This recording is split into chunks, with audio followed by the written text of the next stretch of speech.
We all have that one thing, right? That weakness we try to keep hidden from the world. But what if I told you that very thing could become your most powerful weapon? Well, in this explainer, we're going to break down the exact blueprint for how to do just that. Think about that for a second. It's a pretty powerful question, isn't it? The idea that the very thing you're trying to hide could actually be the key to unlocking your greatest strength. I mean, that's a total game changer. So let's dive in and see how we can make that a reality. All right, so where does this all start? Well, it begins with that one secret we all carry around. That one thing we really hope nobody ever finds out about us. Seriously, take a second. What's that thing for you? Don't worry, we've all got one. Something that feels a little embarrassing, something we'd just rather keep under wraps. This right here, this is the starting point for this whole journey. And here's a really crucial insight. That feeling we call an inferiority complex, turns out it often doesn't even come from the weakness itself. No, it comes from the act of hiding it. Just think about how exhausting that is, that constant effort to hide a part of who you are. That's what creates that heavy, less than feeling. So, the big question is, how do we break that cycle? Well, the key, according to our source material, is one single, really powerful success. A success so strong it can literally overwrite the past. And let's be super clear here. We're not just talking about some temporary self-talk, patting yourself on the back and saying you did a good job. No, no. This is way deeper. A true success experience, it's this unshakable, tangible feeling. It's a memory that's so bright and so powerful, it just makes all those past failures fade into the background. Okay, so what gives a success this kind of superpower? It really comes down to two key ingredients. First, you have to know it in your bones. That deep down feeling of I unequivocally did this. And second, it gets totally supercharged when other people see it too, when you get genuine recognition from the outside. When you mix those two together, boom, you get this profound, unshakable sense of security. All right, so you've got that powerful success under your belt. Now what?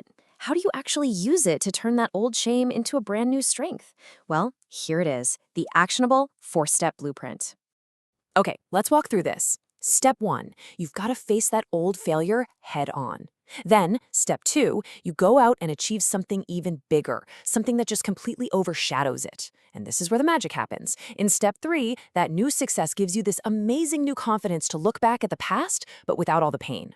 And finally, the ultimate transformation, step 4, you share your story. You actually turn it into a lesson, or maybe even a funny story, for someone else. This is the heart of the whole thing.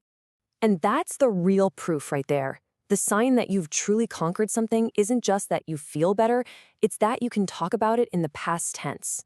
Being able to say, I had that problem, that's when you know you've really, truly moved on.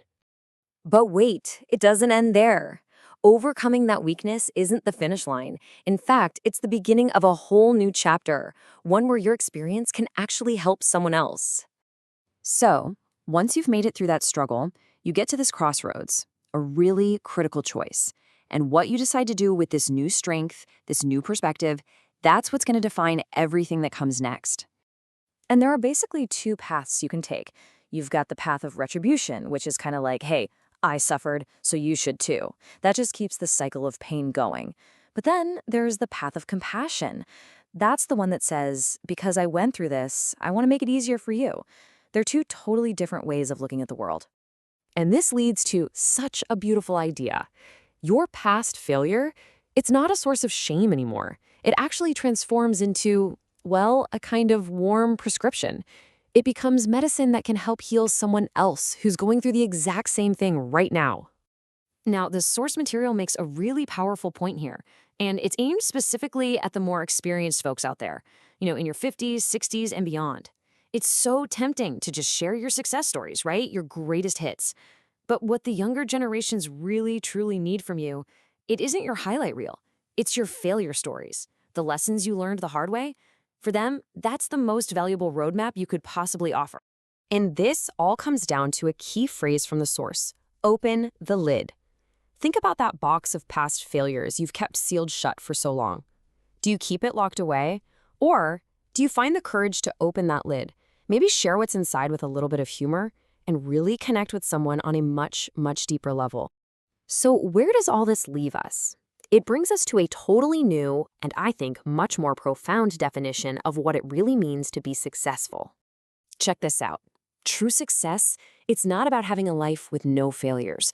It's about having the human maturity to look your weaknesses right in the eye, and then having the confidence to share them openly. That ability to take your own pain and turn it into a gift for somebody else, wow, that might just be the ultimate mark of a truly successful person. And so that's the final question I want to leave you with. The question isn't just, can you overcome your failure? It's, have you achieved enough success in your life that you can now share your failure for someone else's sake? That's a really powerful thought to sit with.